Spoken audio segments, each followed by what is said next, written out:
Anthony, I understand the reasoning, even though I disagree with it. And not from just what you're saying, from what I'm seeing, I do believe he's done with the New Orleans Saints. I still think he'll have success going somewhere, but he is not designed for a zone-based team. He is a hit-the-ground, run downfield, run-stopping middle linebacker, a traditional MLB. He is very traditional in terms of prototypical size and technique. You can't turn him into a Tampa 2 linebacker. He'll never be that.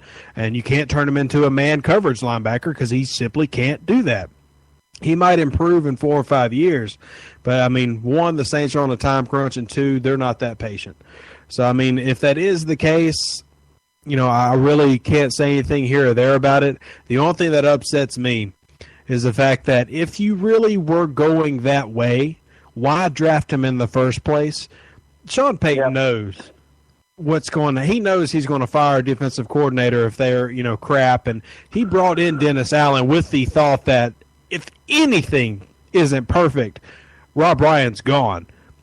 Yeah, it still pulled the gun on drafting a guy like Stephon Anthony. So it's once again a wasted pick if that happens. But we'll just have to see how it goes. We're still only 4 games in. We'll see what happens. But, man, it's a tough situation either way because I realize he can't play what they want him to play. But it still sucks when you've got a very recent first-round draft pick riding the pine who wants to play but just can't do it. Well, look, and I'll say this. The thing about Anthony, this is a guy who had triple digits in tackles last year as a rookie.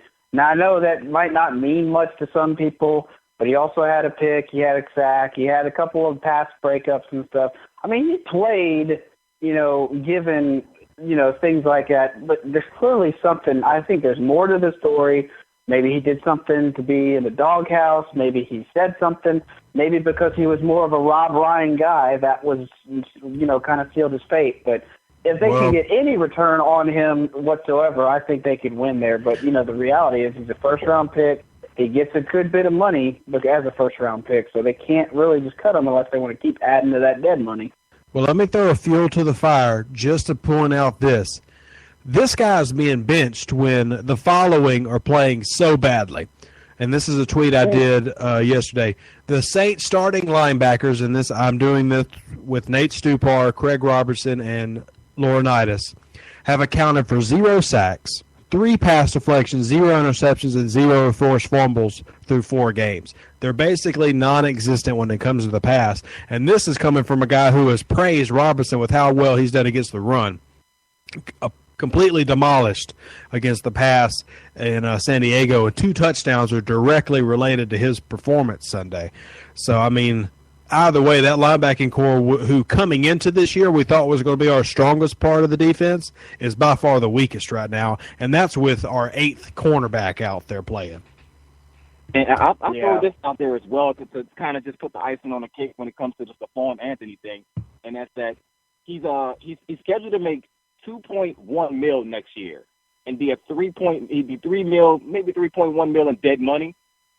I don't think that's enough for the Saints to actually say we're not going to get rid of this guy, because we've seen the kings of dead money get rid of C.J. Spiller just this offseason when they said he couldn't play. He moved to Seattle, and first game in, guess what? Touchdown C.J. Spiller.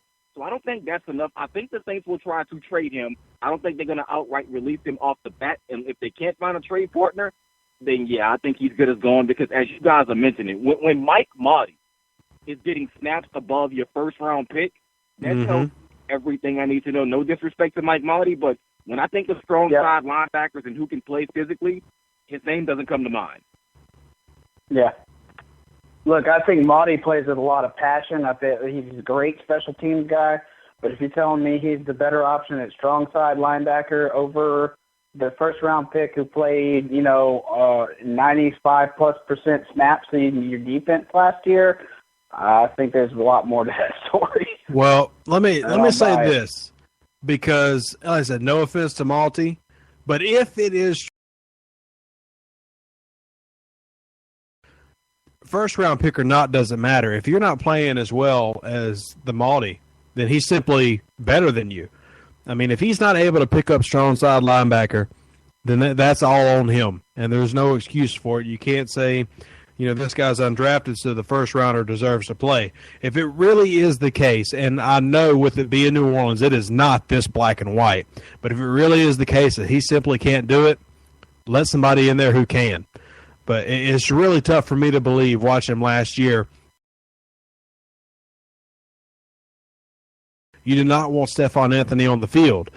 But who really signs and drafts middle linebackers these days with the thoughts of coverage? It's very rare. The problem that I think Stephon Anthony is going to run into a lot, and I think we discussed this last week, Rev, it's not necessarily just that he isn't playing at all pretty much, but when he is playing, he's not playing well. It's the guys you could have drafted when you took Stephon Anthony at 31. McKinney from Mississippi State. These were guys that are developing and actually playing and contributing right now, which is Stephon Anthony. And that's what makes me, I do believe the rumors that I'm hearing, and especially when it's a former player. When you're talking about a former teammate saying, you know what, they were going to do this last year, it lets me know everything, because the same thing happened with Haloi Kakaha. He was drafted as a strong side linebacker, and the minute Dennis Allen took over, no more Haloi Kakaha at linebacker. He was going to be a situational pass rusher from that point on. Yeah. That he couldn't play strong side linebacker, and he wasn't big enough to play DN in the NFL. Tells me. And in defense of Dennis Allen, I don't think Haloi Kakaha is starter quality in the NFL for 3 downs, not just because of health reasons. But I don't think that was a real good fit pick for New Orleans. But that goes back to the whole scouting department. We don't even have time to hit on that. But yeah, we're just in a tough spot, and I try not to word things because I really do care about the Saints players. I really do. I understand it's business. And that's tough for me to even say his name, but I still care for them. I'm earnest and really true when I'm saying I want to pray for P.J. Williams when he has a concussion, because I honestly feel for these people. They're not just robots; they're human beings. But it's tough to also take that standpoint and then.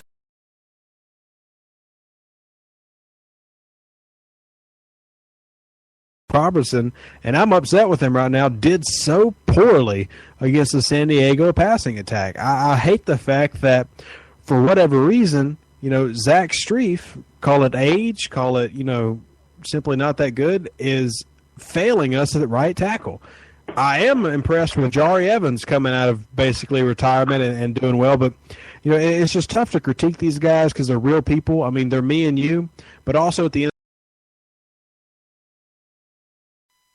Yeah, no, I'll leave you with this, because I think a lot of times, I don't want to say this in such a derogatory, negative way, but I think the Saints fans, especially some of the ones that they've acquired, obviously, since the Super Bowl, just got so accustomed to winning and accustomed to the production, accustomed to the wheels on the cog just going and just click, click, click, and everything just clicking. The offensive line was stellar. It was back in the day, it was Goodwin, it was Stinchcomb, it was all those guys, Evans, it was all the pieces that they had that never missed a beat. They had the dynamics. They were able to get it done on offense consistently, and their defense would rise to the challenge when they needed. And I think a lot of people got spoiled on the fact that they'd win, they were able to duke it out, they could get the turnovers when they needed. They had, a lot of things were masked because they were winning. Doesn't mean that they were an excellent, awesome football team. Don't get me wrong. I think 2011 and 2009, 2006, those are probably the best 3 teams in franchise history, maybe 87 if you want to go back that far. But, I just think fans have gotten so accustomed to winning that this team in the last several years, ever since Downing-gate and Peyton coming back, he had that one strong year, but they've been struggling to, I guess, in a way, find their identity and find out a theme of consistency. Because, look, let me just say this, too. This narrative that they're playing right now, we've seen it before. Slow out of the gate. They'll probably catch and win, maybe 3 or 4 out of the next 5 or 6 games. And then that part of the season might be San Francisco. It might be the game after that. That's where their bread and butter is going to come, because we've seen in history 2012, 2014, 2015, that game and that schedule that absolutely just sends this team into a tailspin.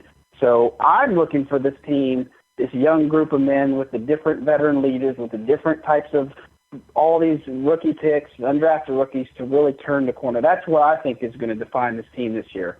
Yeah. For me, it's the Denver game. I think that's where we'll see it derail. I think that we're going to come out the bye week strong, beat Carolina. I'm even confident that we'll beat Kansas City. I think we'll get back to 500, possibly, against Seattle. San Francisco, I'm not worried about. We could even have a winning record. But I'm very confident as it sits right now that the Denver game is going to change that, because we have Denver at home, which right now Denver, we thought losing Peyton Manning was going to cause that team to crumble. It hasn't. That defense is still amazing. Unstoppable even. And then we have a short week going to Carolina. And I think those two games are what's going to cause the derailment, and this team ends up being, as they have been the past several seasons when they start off this way, 7-9, 6-10, something like that. And I say that loving this team. If they can manage to just surprise us all and shut down Denver at the Dome, then yeah, we can start talking possibility of season-changing, maybe playoffs. But honestly, it's going to be tough to beat Seattle, even though they're going to be in the Dome. And I realize that Seattle team is not the Seattle team that won the Super Bowl. It's going to be tough to go into Arrowhead and beat Kansas City. It's going to be tough to go to California and beat the 49ers. As much as I think that we are hands down better, for some reason the Saints lower their standard of play based on who they're playing. They just have in the Peyton era. And then they have to play Denver. It's just very tough for me to envision that. Now, I will say this as well. After that Carolina Thursday game, the next 4 games are the Los Angeles Rams, the Detroit Lions, both of those at home. Then they go to Tampa and go to Arizona. The next 4 games after Denver are very, very winnable games. But with this being a young team and a team that we're still unsure of, if they don't have a momentum win from, say, a Denver or the Carolina, and they are in that whole we just got our butts whooped attitude, I don't think that they can beat them. Well, yeah, and let's not forget Carolina's no cake either. 2-6 against Carolina, and they lost the last 3 games against Carolina. Yeah, but the Carolina ain't got that defense anymore. I feel you, but it's still, even if it's Cam Newton's always been a pain in the Saints side, and he just has this ability to make it happen. I'm with you though. I think that they can beat Carolina. I think they can get the best of them and kind of change the tide. But that Denver game, like you said, that is going to be the defining moment for this team this year.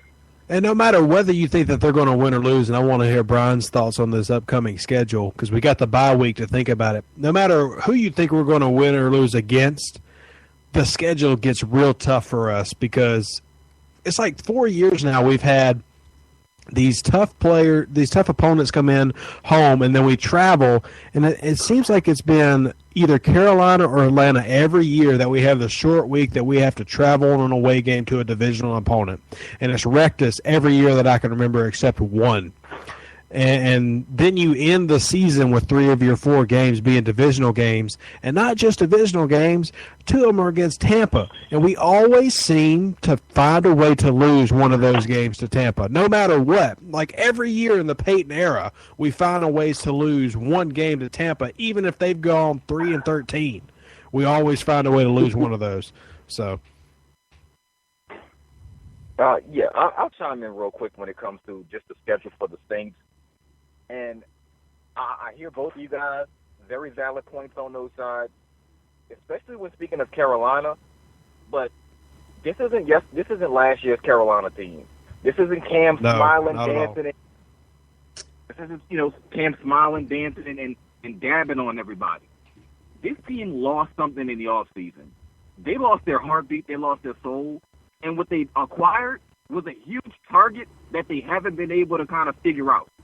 Carolina is fifth in the NFL in offense. They are 12th in total defense, and they're 1-3. Yeah. I started off the show by saying when it comes to the Saints, sometimes it's better to be lucky than good. Right now, the Saints are lucky. Carolina is a shell of themselves. I don't know. I think Josh Norman might have put his heart with him to Washington, but whatever happens, Carolina isn't the same team. They're not going to have Jonathan Stewart for a while. He's always injury-prone. so they don't have their running game and the running game that we're used to seeing. The offensive line, once again, has regressed and they're in shambles.